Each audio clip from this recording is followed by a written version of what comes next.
never getting out of this wake, never! Don't worry, I'll take care of your wife and your life!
You're doing, but I'll send you right back to the beginning.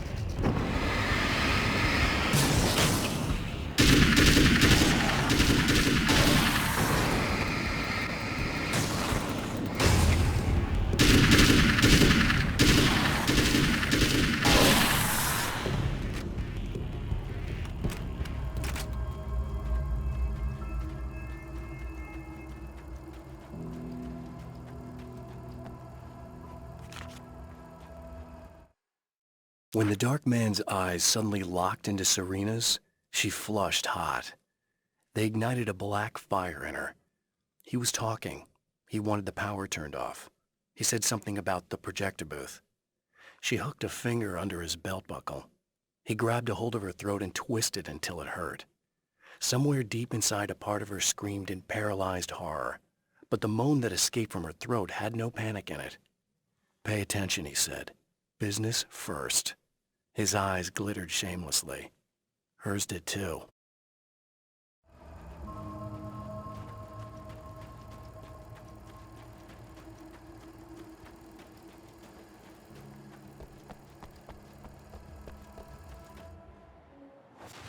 What? You think whatever it is you're gonna do is gonna make a difference? This'll end up just like before!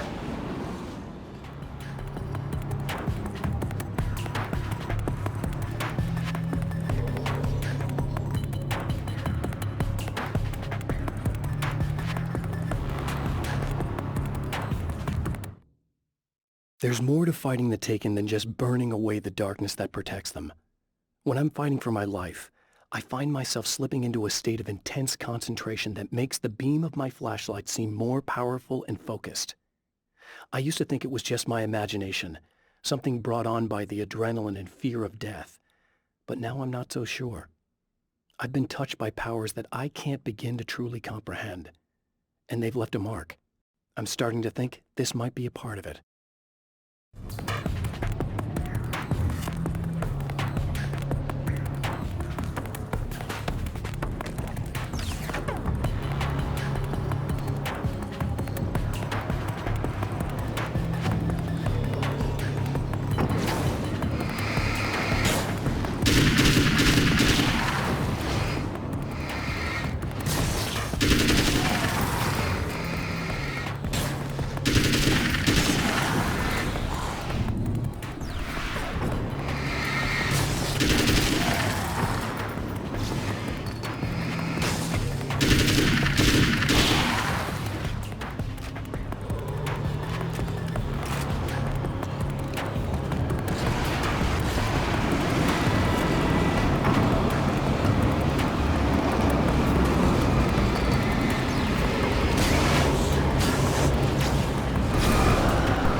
I've been around for a while now, you know? While you've been indisposed, stuck in the darkness, I've been busy. I operate in the shadows. Not always literally, you understand?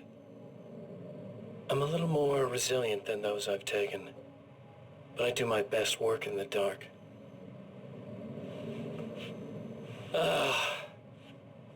And there's so much darkness out there.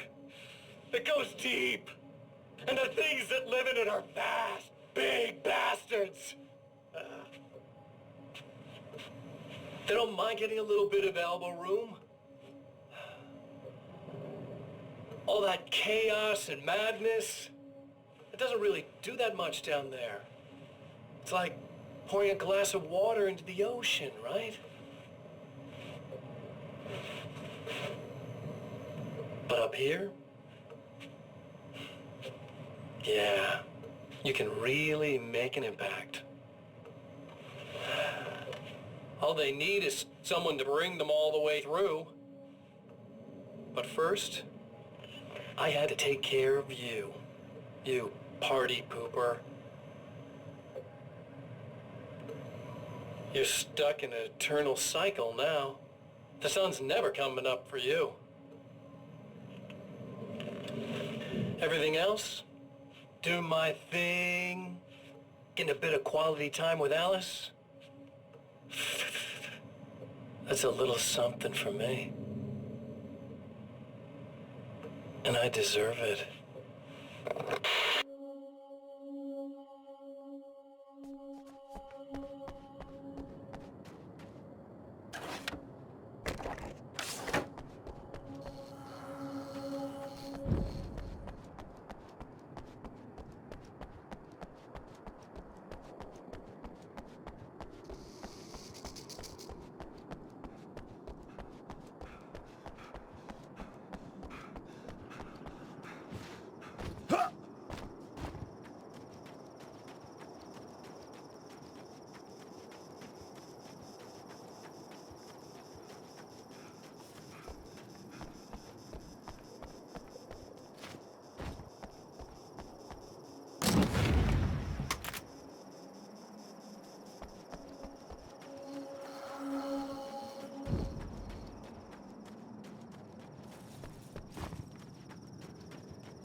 I held the film canister in my hands. I saw her name written across it in big letters, followed by the title, It was a time capsule, moments snatched from times gone by, from a past that I hoped could also be our future. It was my salvation, our chance to be together. A tin can with a bit of magic in it that she didn't even know about. Something I could put to good use. There were only moments left before I had to face him.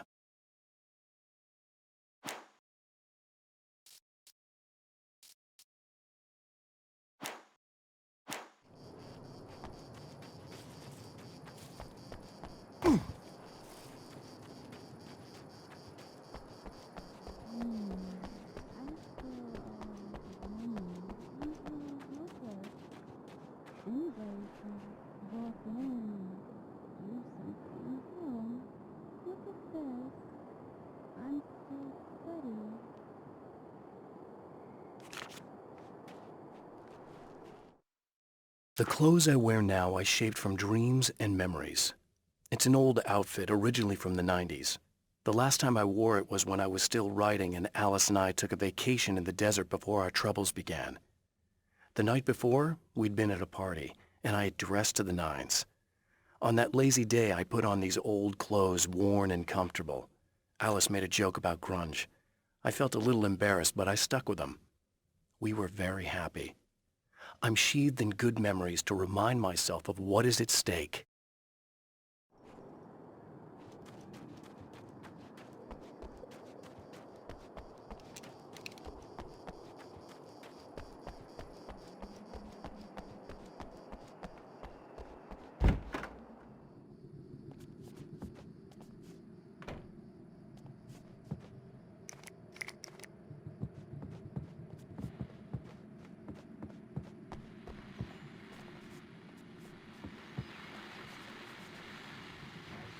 Hello, folks, and welcome to the third part of our pre-recorded interview with Serena Valdivia and renowned photographer Alice Wake. So, tell me about the film.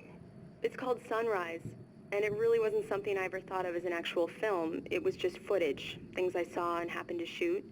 It's not a medium I'm very much at home with.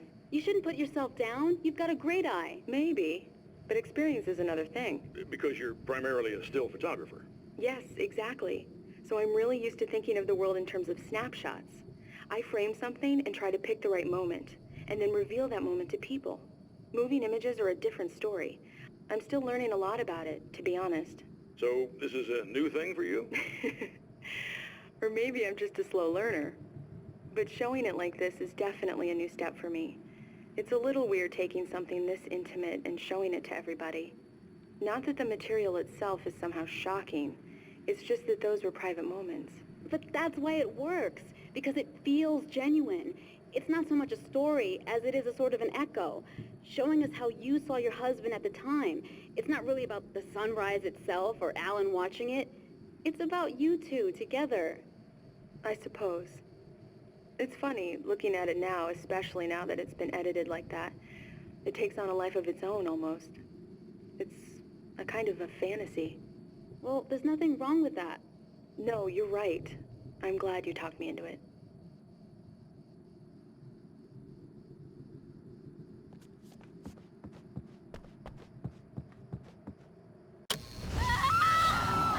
Oh, hey. I'm hoping I can put an end to this now. You'd better. I really don't want that to happen to me again. It's like somebody vomited in my brain, like a sleazy movie that keeps looping in my head. I'll stop this, I swear. You know the part that's really screwed up?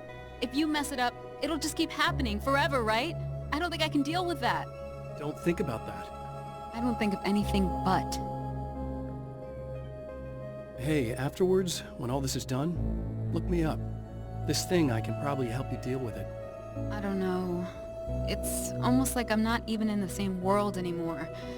Everything's just weird now. Yeah, I know. A lot of that'll pass with time, but being touched by the darkness, it's rough on you. It's a lot to process, and I just don't want you to get completely screwed up by this. Might be a little late for that, to be honest. Yeah, well, there's degrees. At least you're not at a point where you go around picking fights with people over not changing their light bulbs often enough. What? Never mind. All I'm saying is, you're not alone with this. And anyway, you're friends with Alice, so, you know, any friend of hers. Thank you.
Again, the Champion of Light enters the final trap.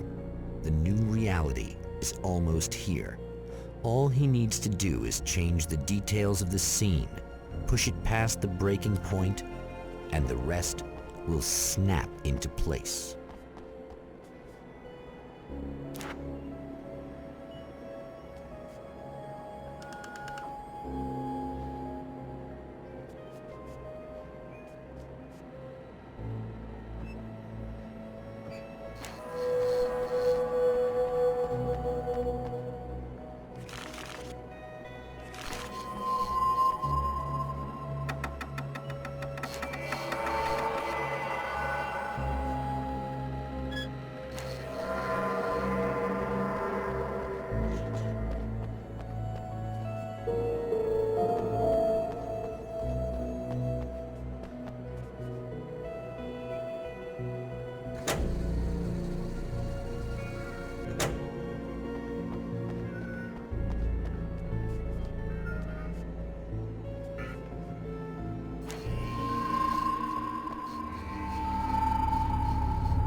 Oh, come on, buddy.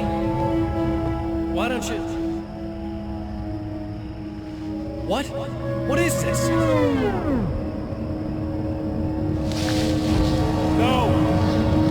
No!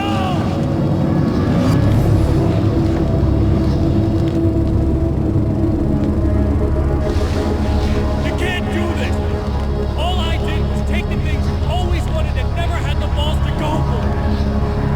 It's my turn now! It's my life! It's my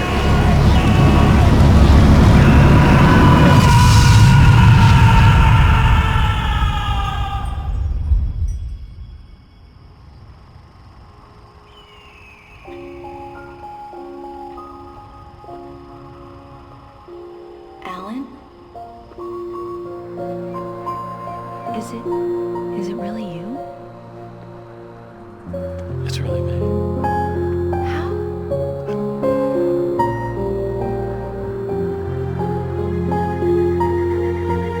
I love you. I love you.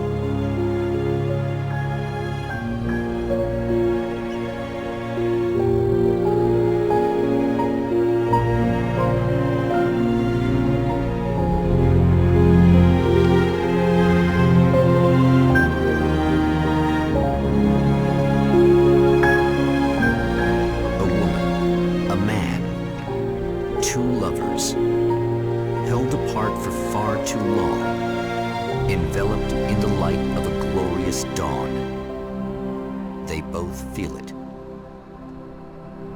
He's home at last. Are these actual events, or merely a dream? A memory, or a glimpse of what is to come? One thing is certain. This scene takes place in another time and another place, far, far away from Night Springs.